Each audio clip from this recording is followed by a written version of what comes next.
Wow. Whew. We are in Van Halen's 550 Maranello with a frickin' roll cage, Sparco leather racing seats. We're in the top of Los Angeles Crest, and I want Damian here to explain everything about this car that they're restoring.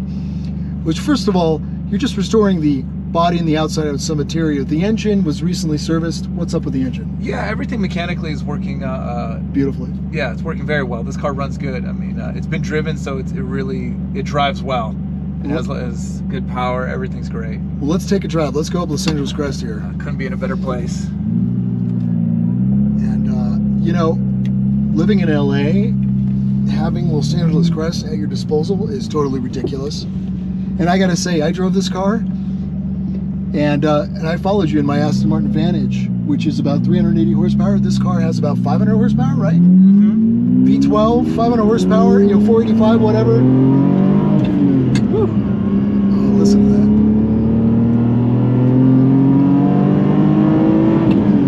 Oh my God. And I gotta say, listen to that. Look at how exhilarating is that? That's ridiculous. Yeah, the pleasure of rowing through the gears on this.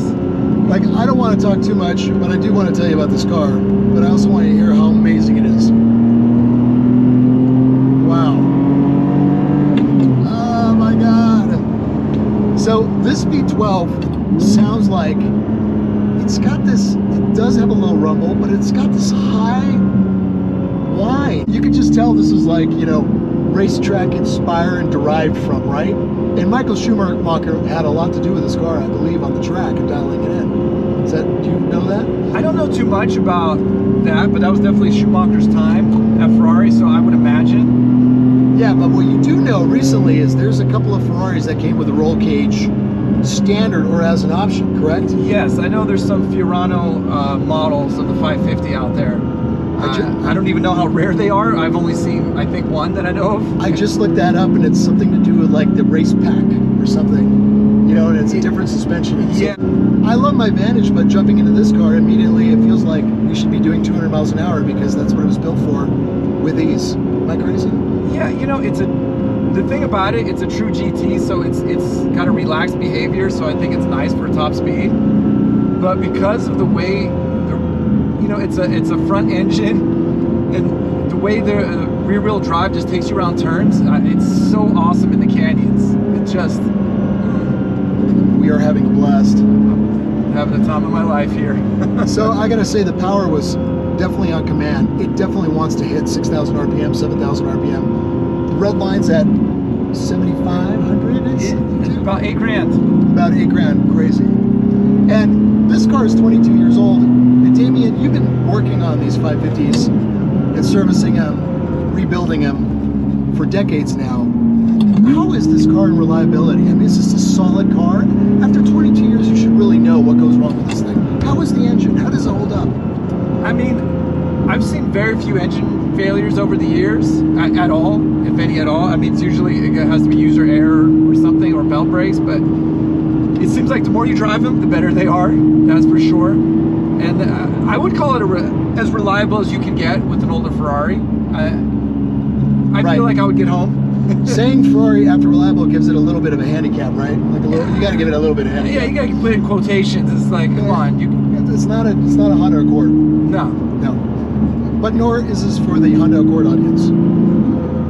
No, this is look, if you're looking for a Ferrari and a classic Ferrari, you're looking for something else, you know,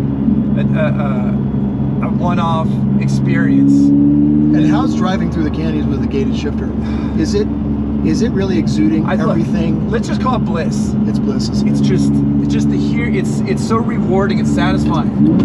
I'm making this video for you guys to really try to communicate. Listen to that, baby.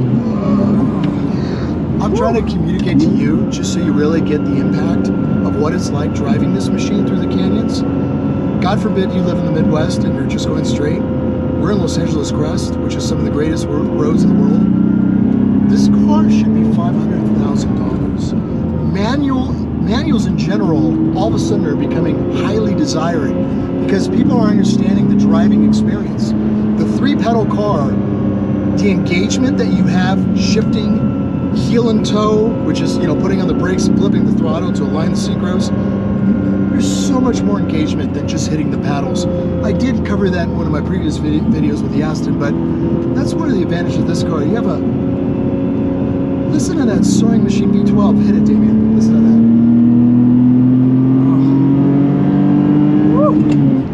Oh my God. Now he wants to do 200, but we also don't want to go off the cliff, even though we have a roll cage. So back to this car. This was Van Halen's car. We could see, and Alex Van Halen's car. We could see why he had to have one of these. I could see why he tracked it. I could see why the joy that he got from driving this. This car is just. And Alex would drive it all the time, right? Yeah, he would drive it to the track, race it, and drive it back. Unbelievable. And you guys maintained it all these years. Yeah, it's always been a solid car. I mean, it's one of those kind of, I would call it a dream car. I mean, it's just V12 manual, gated, 6-speed. It's got Brembos, and I have to say, for a 20-year-old car, the brakes really hold up. Well, let's break this down. Let's speak about the brakes for a second. I read they have 13-inch rotors, cross-drilled, giant 4-piston calipers. That's it. What more, Brembo? What more do you need? That's the epitome of phenomenal brakes. Yeah, look, I mean, we're not doing Le Mans, but I have to say, I feel like every brake is super reliable. I feel confident that I can stop, that it's gonna save my life if I need it, And I can't say that for all older classic cars. I mean, you and your dad have serviced the greatest cars on the West Coast, celebrity owners. You've seen some rare versions of the cars. I mean, you've seen it all. The Brembo braking system on Ferraris, I mean, come on. That's got to be a staple. That's got to be a no-brainer. Completely reliable. Absolutely. Yeah, I mean, when they finally went to Brembos, I think in the 90s. Was it the 90s when they did that? I believe so. I'm trying to remember if the 348 has it. I know the 355 definitely went Brembo and was like, okay, now we got brakes. Yeah, now I can stop. I can go forward and turn and stop. We've got it all now. Right. So as cars got faster, they definitely had to make that upgrade.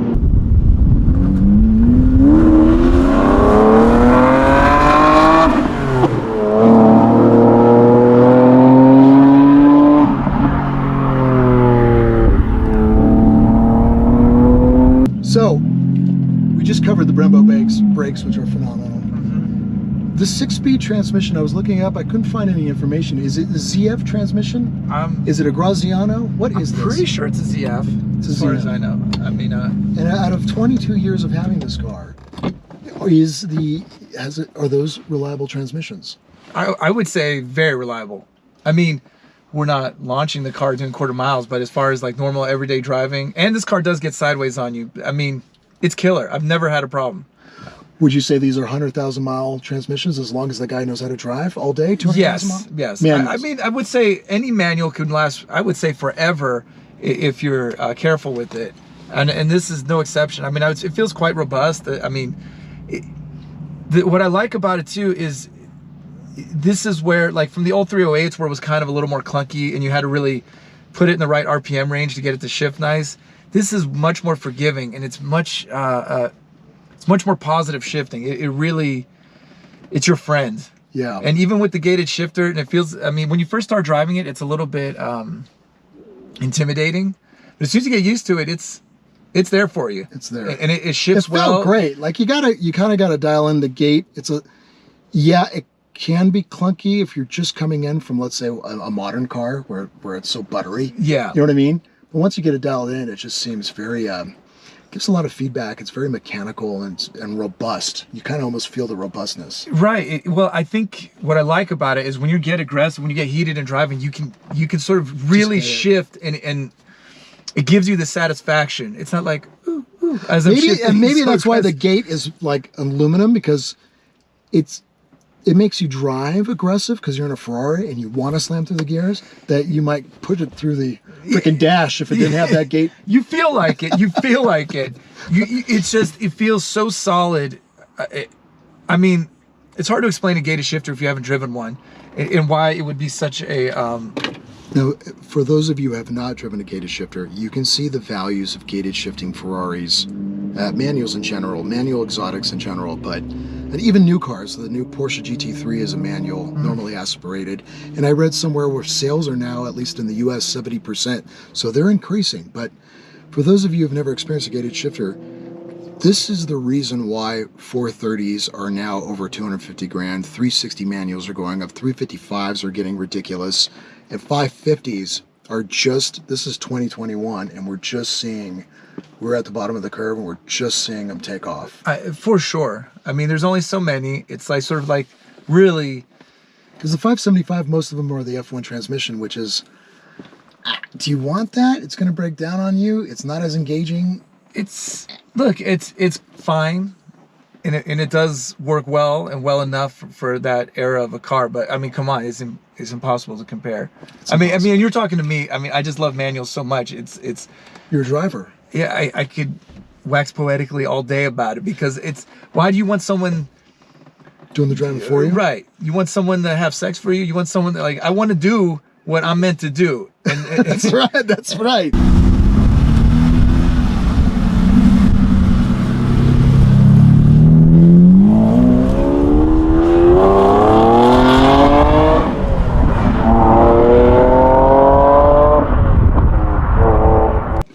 When you're in this car, you don't have to go fast. That's the thing. I mean, you want to go fast, but you're not racing anybody. It's just the pleasure of you rowing through the gears, getting a perfect downshift, coming into a turn, matching those revs.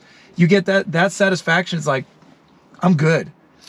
I don't have to be faster than someone else to prove it. No, that's the experience I have in my Vantage. I mean, it's manual, and I'm just going through the gears, and I'm just making sure that I'm setting up, that I'm in the right gear for the right turn, so that I'm set up for maximum output on the way out of the turn. Right. It won't give it to you if you don't do it right. Right. And you got to admit that driving up here, anywhere he's at home, you're not thinking about anything but driving, correct? No, it's over. Here I'm back to 10 years old. I'm back to, like... I'm telling you, if you're bummed out or whatever, you're a working professional, or if you're running a company and you think you need therapy, this probably does a better job for a smaller monthly payment than hiring some top therapist. Look, there's nothing better than clearing your mind, right? I mean, right. As far as like, you want to call it meditation, you want to call it anything, you want to be doing what seems like a simple task, but always on it. It's the way to clear your mind, because you don't have to think about anything else. Absolutely. So it is therapy. I would say for sure. For sure. It's 100%. If you're not having if you're not having a good time driving this car, you're not a driver. Yeah. I don't know what to say. Yeah. This is not for you. But other than that, I mean, it's transcending. It makes me feel 16. It makes me feel young, like I'm just ready to take on the world. It really does. It really does. I mean, it sounds, I don't mean it in an immature way. It definitely brings out the boy in me. Of course, it definitely makes you feel younger. You know what I mean? That is for sure. But I got to say, it is good for anti-aging. Yeah, right? Absolutely. Yeah. Right? We're all getting older and crustier. It's like, let's bring back those years. Let's drive something very engaging. Look, I'm sure if they did brain scans, I'm not going to get too technical, but like, your testosterone's being released, right? All these endorphins are being released. For sure. You think that doesn't make you happier and healthier? Come on. I mean, sure. It's why you jump in the seat and you're back. You're like, okay, I got this. Yes. And you don't have to race somebody. Anybody that's saying that, that doesn't make you happy is freaking lying. They don't know. Like, you're either not a driver or you haven't driven this. Right. Or something like this. You're not a driver because you haven't had this experience, because you would be converted into a driver. Or exactly right. You just do It's not for everybody. It's not for everybody. But not for everybody. Look, if you're looking at this video, probably a driver. Yeah. And well, let's do a little more driving, because I want to talk about, the body style. So you guys are restoring the body right now, right? It clearly needs a paint job. You're refreshing it up. Has a couple of dings, but the body shops that you guys use, because again, you do all the celebrity cars and so forth, I'm sure it's going to be impeccable. Yeah, I mean, it's and black is an easy color, right, to paint and to get right, so that's nice. Yeah, it's I would say there's no problem. I mean, it's not like the car is rust or anything like that. It's a no-brainer. Right, because is this a tubular frame with aluminum body panels? I think it's an aluminum frame as well, with some aluminum, some steel. It has a little bit of everything. I think the roof is steel.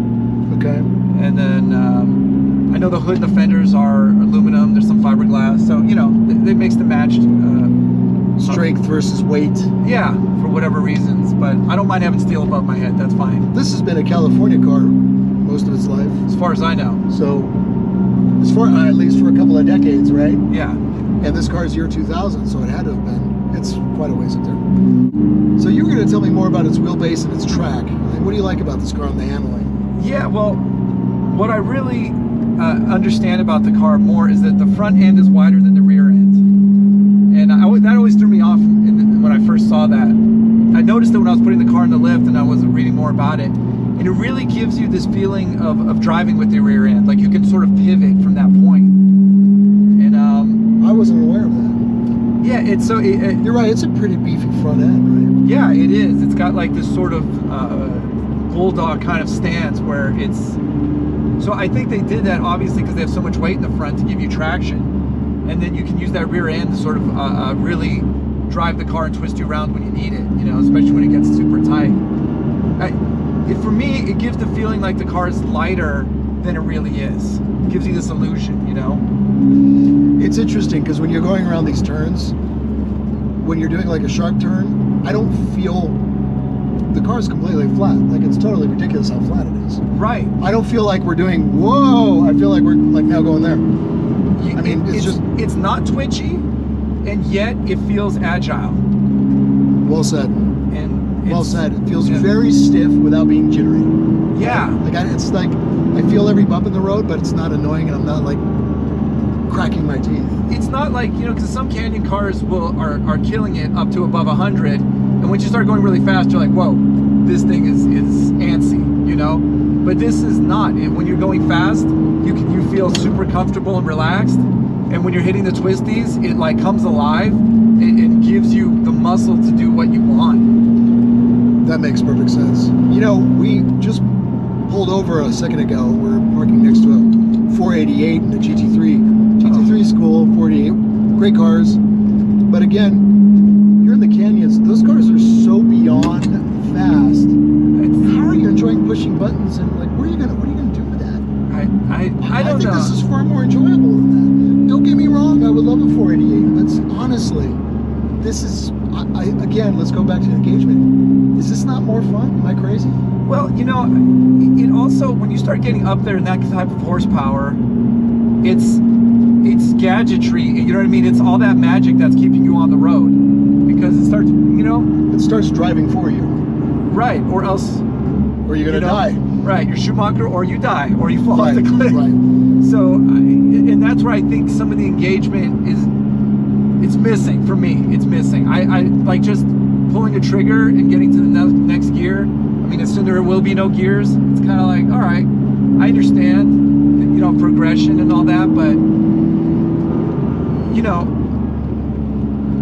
it's again, you want somebody else to ride your bicycle for you? Yeah, do your push-ups for you? Now, I know this has traction control, but driving it, you know, I was hauling, I don't feel like the car is doing the driving for me still. It's not like, I still feel like I can get in trouble, which is kind of nice, to be honest with you, but yet, yeah, it's there to save you if you're really doing something stupid. What's nice about it, you can push it kind of hard. Right, you can put in sport mode, which gives you a little bit more leeway. The traction control in this is more like, whoops, you went too far. It's not like it's not doing the driving for you. Yeah, it's not like the newer cars where I'm going to break your inside wheel, I'm going to do this and make it so you can rotate fast. It's not doing any of that. It's just like once you start getting out of control, it cuts you down and say, hey, stop that. Which killed me about my Giulia. I'd go around a turn too fast and it would just no. It was designed by lawyers, you know, like oh no, lawsuits. Yeah. Like I don't think Ferrari cares about lawyers. Which is really ballsy because most of the drivers are probably lawyers. It's quite amazing. I mean, and I appreciate the newer cars having a race mode, sure, which really lets you sort of push things to the edge. True that. So I do like that. I mean, but again, 488's on the edge. Like, I don't know that road. You have to be quite a driver to put that where you want it. That's for sure. But then again, in my fantasies of fantasies, a Ferrari, if you're listening, could you imagine a 488, a 458, manual? Oh, they're thinking SUVs right now. I think like, really, you guys? no. But they sell out everything anyway, so. I know, but it's just, look, I'm wishing for me. I can't believe I'm driving a 550 Maranello with a 6-speed manual on the top of Los Angeles Crest. I feel pretty complete. My God. I'm not sure what's better than this. Let's hear this thing.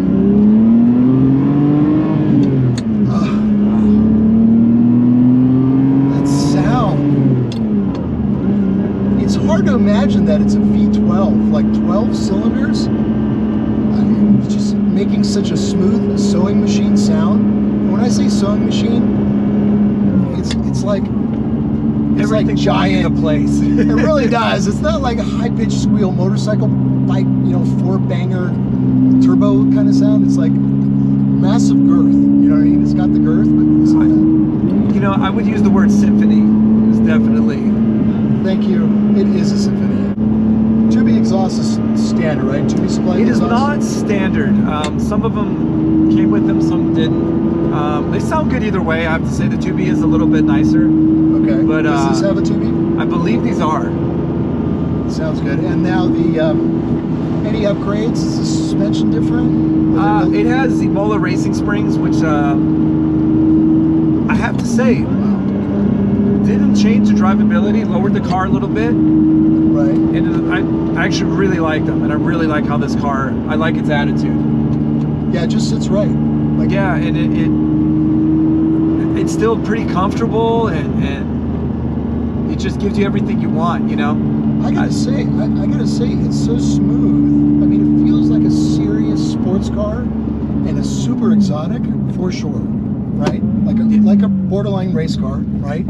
But I just feel very comfortable. I love the seating position. I feel very secure. And again, let's go back to the comfort. I feel like let's just go out to dinner or let's go to the grocery store. It doesn't beat you up. There's not a lot of drama. It's just it's a GT that has a beast inside.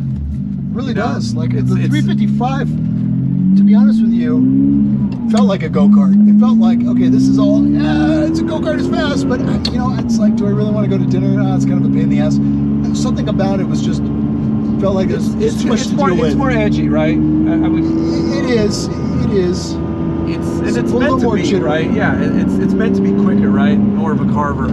This was definitely the executive car, right? This is, you're going to work every day, you're arriving. But I gotta tell you, 200 miles an hour. Yeah, in all but the most tightest roads, this car really shines, right? It's like I don't know if it's gonna be the fastest, but getting this thing sideways is so fun. Now you have a Diablo. Compared to the Diablo, what would you rather drive every day in Los Angeles Crest? Maybe the two don't compare, but I feel like stressful? they're very different cars. Although the Diablo, because of the mid-engine, really can be unforgiving. Getting that car sideways is you really have to know what you're doing. Whereas I feel like this car is asking you to get it sideways. It's designed to get the rear end a little loose to get you to steer. The Diablo is a different beast in that regard. So the Diablo could be slightly more stressful. But yeah. Definitely full focus. You need all the focus, that's for sure. Not that it's not going to give you the joy and pleasure, but I would say I have an easier time pushing this car to the edge than that car. Yeah, that makes sense. Much easier. Now, I just want to shift because I want to hear that click. The ball. Understand. Like I said, even over here, hearing the click satisfies me. I love the position of the throttle and the brake because very easy to do the heel and toe, right? Foot on the brake. They make it quick. A little blip. This feels like more than a $200,000 car. It feels like a car that will be $500,000 and will only appreciate. There's only 3,000 of these. Look, you look at the Daytona, and this is, to me, is really the modern version of the Daytona. And the Daytona are $1 million cars. No, yeah, more. Yeah. Well, the convertibles are more, right? Right. Right. 2 now. I mean, crazy. Which makes total sense to me. But like, as far as something that gives you that classic feel, which this really is a classic, and you can drive it, and it still has enough to thrill you, and enough to like, it's got power steering and air conditioning, and the clutch is soft, right?